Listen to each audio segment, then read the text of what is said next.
This is a quick public service announcement about this particular board from BETAFPV. If you have one of these and it's new in the box, do not plug in a battery and do not plug in USB. Do not let it boot up the way it normally would, the way it ships from the factory, because if you do, it might write to the gyro and change some settings on the gyro and make it completely unflyable. What'll happen is you will be able to pitch, you'll be able to roll, but the gyro sensor will not read yaw at all.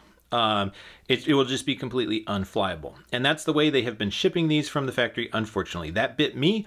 I had to completely redo a build because of that. And so that's why I'm making this video. Hopefully, some of you haven't plugged yours in yet and will be able to save it. There is a workaround, and I'll show you that in just a second. Okay, specifically, this is the BETAFPV F4 1S flight controller. It has Express LRS built in. You can see the little chip antenna there. And the gyro is the ICM 2689, and that matters. Okay, so the thing to understand is that having Express LRS built in via SPI means that the ELRS code is running on the F4 chip along with the rest of Betaflight. And that's fine, that can work, but it means that the code comes from Betaflight, and so Betaflight has to support it. And that's a new feature to Betaflight 4.3. 4.3 just recently came out as an official release, you may be aware, but it was in development for a long time, and these boards came out on the market way before the official release. So BETAFPV, Happy Model, and every other company making Express LRS SPI boards, they've all been shipping nightly builds of Betaflight in order to make it work. That was the only way to do it, and that's what they've been doing for some time, and it mostly works, but there's two potential problems, right? One is that anytime you ship unreleased firmware, unofficial firmware, there's the possibility of bugs that haven't been caught yet, and the second is that it gets out of sync with the configurator. Betaflight configurator asks the board what version it is, and the board will report 4.3, so Betaflight will expect it to behave like 4.3, but of course, if it's an old nightly build, then who knows what version it really is, right? And so that can cause problems with the configurator. Like if you move the tuning sliders, things would get messed up. And so BETAFPV intended to fix that problem, I think, by updating to what at the time was the latest version, and that was release candidate 6. Unfortunately, that version of Betaflight had a bug, and when it powers up for the first time, it would send some invalid commands to that ICM gyro chip, and unfortunately it would write to some undocumented registers and change the state of the gyro chip, and the gyro chip remembers that even after you power cycle. So flashing a different version Betaflight, like, it's no good. The damage is already done. Doubly unfortunate is that it seems that BETAFPV didn't even test that new version of Betaflight before shipping out an entire batch of these.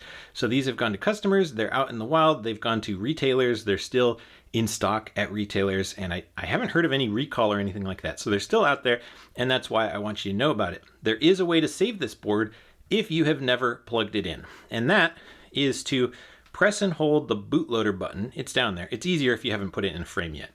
But press and hold that button. You should feel it click. Make sure you're holding it really firmly, and then connect USB so that it powers up from the computer. You might need somebody else to help you, so you have an extra pair of hands. Then you should be able to go to the Betaflight configurator. It should say that the board is in DFU mode. And now if you go to the flashing tab, you should be able to flash the official final release of 4.3.0 or anything newer. Download that firmware, flash it on there, and you should be good to go. And then set it up like normal, and you should be safe. I talked to BETAFPV about this, a representative from BETAFPV, and they told me they can't actually replace this for me or for anybody else because they're completely out of stock. They sold their entire inventory of these, and they're working on a new batch that won't have this problem, but until that comes in, they're not actually able to fix it. Fortunately, I bought mine from Race Day Quads here in the US, and they were able to ship one out really quickly. I pressed the bootloader button, I did those whole steps, and it worked for me. So that's the advantage of ordering from a reputable store in your home country. They might be able to give you customer service like that. So thanks to Race Day Quads. Hopefully, once they get the new batch of these in, then they should be able to fix it. And this board I'm pointing at is technically a prototype from the new batch. This isn't actually the one that has the problem, but the one with the problem looks exactly like this one. So there you go. Hopefully this saves you a flight controller and a bunch of time. So if so, I'm glad.